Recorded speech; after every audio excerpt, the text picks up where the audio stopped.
everybody, welcome back to my channel. Today I have my new camera to test out with you guys today. This is the Canon PowerShot G7X Mark II. I have not opened this box yet. He did take the liberty of opening it and making sure that it was charged for me. So he just went ahead and took out the battery pack and the charging cord to get that set up so that when I test it out, it's all ready and set to go. I did have to wait a couple days for the memory card to come in. We didn't realize that this does not include a memory card with it, so we just had to order this separately.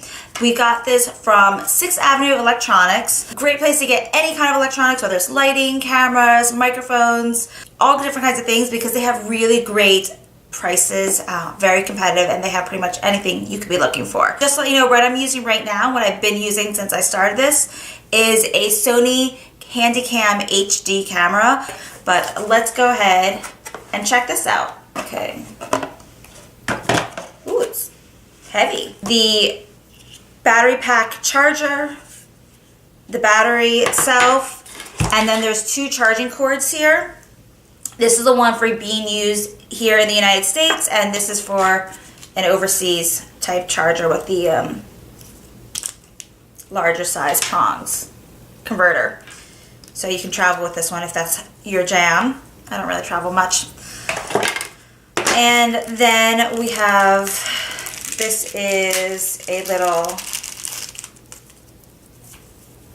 wrist strap. And then for the pièce de résistance, the camera.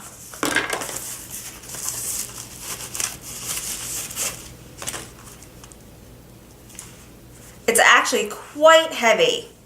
There's a spot on both sides to connect the wristband, so if you're a righty or a lefty, you can feel comfortable with however you want. From what we're reading in the literature, what's some of the really cool things about this is this camera has a digital touch screen that can flip up, so I can put it in selfie mode but still see myself. So let's see. Oh, okay, so this is before the camera's even on. I'm just going to take it, and it flips up like so, so I can actually see myself. Cool, and then it just snaps back into spot. And I also saw that you can flip it down this way. Now I'm not exactly sure what the use of it being in this position. It doesn't go any further than that. I'm guessing that if you're like checking out what you've done, you can see the image better without any glare. So there's a little snap right there. I'm just going to pull it down and it literally pops right open. In here you have your space for your battery, and then over here there's a little slot and there's a little indicator right there that shows the direction of how to put in the memory card. So let's get my battery in first. Okay, battery's locked into place. There's a little switch there holding it in its spot. And then let's get my memory card. This is a Kingston Technology 32 gigabyte memory card. We just got kind of a middle of the line one right there. And press it until it's engaged. Close this back up and relock it. So I've got the whole little instruction manual thing, which I am definitely going to go through to figure out in details, but I think for right now, I just want to turn it on and see what happens. Up here at the top is the on-off switch. So,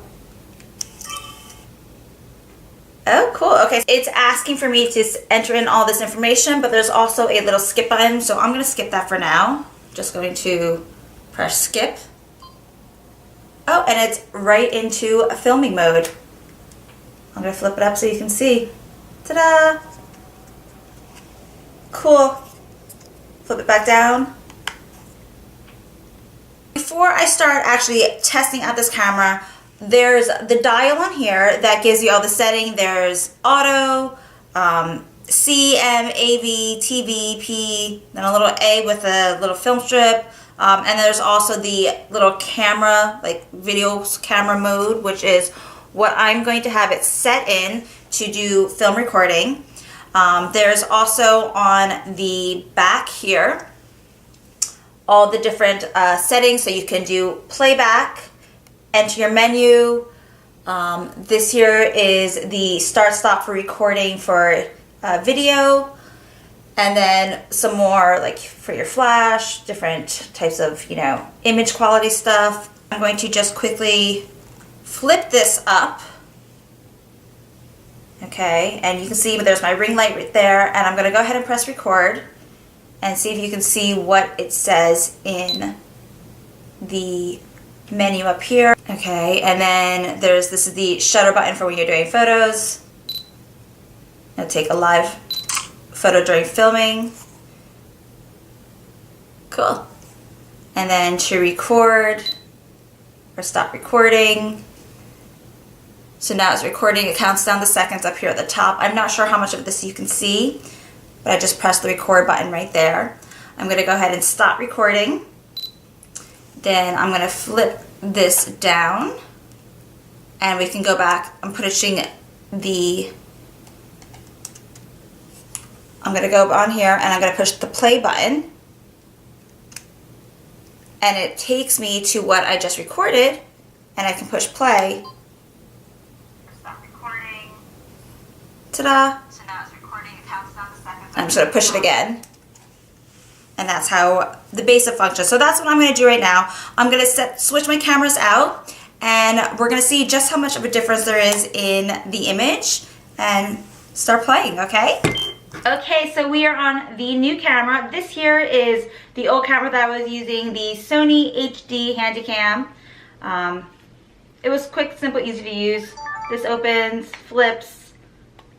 Pretty simple camera, but it's old. This we've had for a very long time. So one of the first things that I noticed when I turned this on, besides the image that I'm seeing in my little screen right there being much clearer, is that it's grabbing a lot more space. So I actually had to zoom my lens in a bit. With this one, it went on auto and it really just focused in on what was right in front of it. The lens is picking up a lot more in the background and the space, so I had to just readjust that, which is another thing that makes this a really great camera if you're into doing vlogging, because you can really get a full scene of what's around you, and it's also really quick and easy to use. Other than that, I guess we're gonna wait till I upload this and see if there's much of a difference in the image quality. I have a feeling that there will be. I'm not going to adjust my lights in any way. I do have the ring light, which you've seen a couple times right now, and I also have two lights to the side of me as well as one behind me, just to make it a nice bright clear environment. Sometimes when I go in to edit my images with this camera, it still isn't picking up the sharpest quality image, so I might, on my editing, just to brighten the exposure, I might turn the lightness up or down a bit. I'm not going to do any kind of adjustments with any kind of lighting on this video in any way, just so that we can get a real difference in what the contrast is going to be. Oh cool, another thing I just noticed is that as I'm moving my head around, there's these little brackets in the frame that is tracking me to keep me in focus, which is a kind of cool thing, especially again if you're a vlogger and you're catching more movement. This is supposed to be really great at keeping a steady shot and really focusing in on the subject, even if you're doing it in auto mode. If you guys have any questions or comments, please leave them below. You know you'll definitely hear back from me. If you have this camera and you have any suggestions or tips for me, please leave them for me. I could definitely use them. I'll be playing with this for a while. Give this video a big thumbs up, share, subscribe, check me out on Instagram, and I hope you guys have a great day. Bye.